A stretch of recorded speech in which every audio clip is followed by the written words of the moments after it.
عمرك بقى شفت عربة النادي؟ تعال اوريك.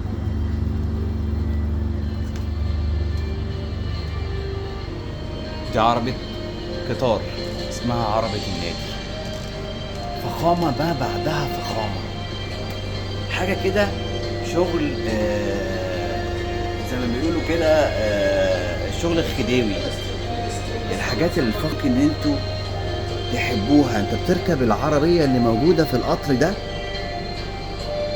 العربية دي بتتحرك بالليل بس عشان توصل تاني يوم الصبح، تتحرك ما بين المحافظات اللي هي مسافاتها طويلة جدا.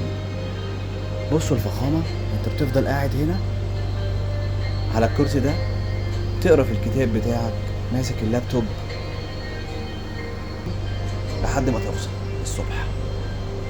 دي اسمها عربية النادي. العربية دي موجودة في مصر هنا.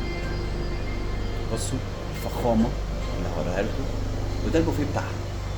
البوفيه بتاعها حاجة كده على الرايق، الشغل اللي احنا كنا بنشوفه زمان بتاع عمر الشريف وفاتن حمامة لما كانوا بيسافروا في القطارات. بصوا اقعد على الكرسي اهو، اقعد على الكرسي ساعتك كده